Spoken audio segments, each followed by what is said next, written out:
जय हिंद दोस्तों। दोस्तों आपको पता है कजाकिस्तान में अभी कुछ ही दिनों पहले एक ऑयल फील्ड पर वहाँ पर हमला करा गया।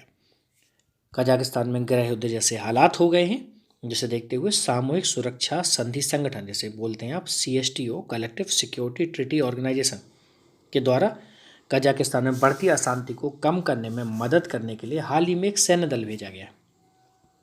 कजाकिस्तान की पुलिस के अनुसार सरकारी इमारतों पर हमला करने की कोशिश करने के दौरान दर्जनों लोग मारे गए हैं। कजाकिस्तान में ये हालिया घटनाक्रम क्यों हुआ? दरअसल समझते हैं कि लंबे समय से मध्य एशिया के पूर्व सोवियत गणराज्य, दरअसल ये पहले कजाकिस्तान था, वो USSR मतलब पूर्व रूस का हिस्सा था।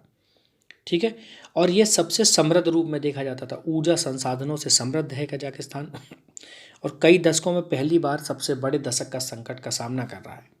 देश में ईंधन की बढ़ती कीमतों के विरोध में कई दिनों से प्रदर्शन जारी थे, जिससे क्या हुआ, बहुत बड़ी अशांति फैल गई।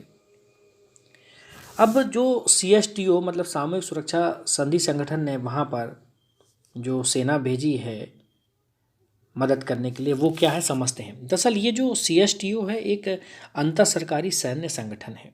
इसका गठन 2002 में किया गया था और 1992 में एक ताशकंद संधि हुई थी, वहाँ से इसकी उत्पत्ति का स्रोत है और इसका जो हेडक्वार्टर है वो रूस की राजधानी मॉस्को में है।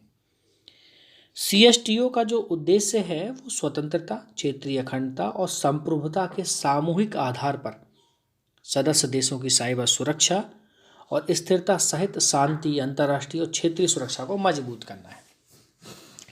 ठीक है, अब इसकी अगर संरचना समझें CSTO का, तो इसमें आर्मेनिया है, बेलारूस है, कजाकिस्तान है, किर्गिस्तान है, रूसी संघ है, तजाकिस्तान है, इसके तहत आता है। अफगानिस्तान और सर्बिया को CSTO में पर्यवेक्षक का दर्जा मिला हुआ है।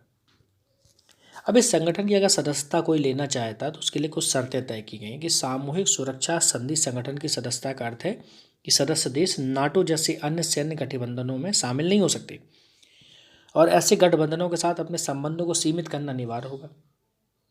दूसरी जो इम्पोर्टेंट बात है कि CSTO की सदस्यता के लिए कुछ प्रमुख सुरक्षा आश्वासन दिए जाते हैं, जिनमें से सबसे महत्वपूर्ण सदस्य देशों पर किसी बाहरी देश के सैन्य आक्रमण को रोकना है।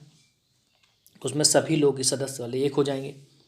CSTO में किसी एक सदस्य देश के खिलाफ हमले को सभी सदस्यों के खिलाफ आक्रामक या हमला माना जाएगा। ठीक है, अभी तक ये प्रोविज़न स्पष्ट रूप से पता नहीं है कि प्रोविज़न अभी व्यवहार रूप में लागू है कि नहीं। ठीक है, तो सामूहिक सुरक्षा संधि संगठन CSTO, इसकी संरचना और उद्देश्यों को हमने समझा और इसके महत्व के बारे में हमने चर्चा की। ठीक है, द हिंदू की बहुत इंपॉर्टेंट न्यूज़ थी, इसलिए हमने इसको आपके साथ शेयर किया।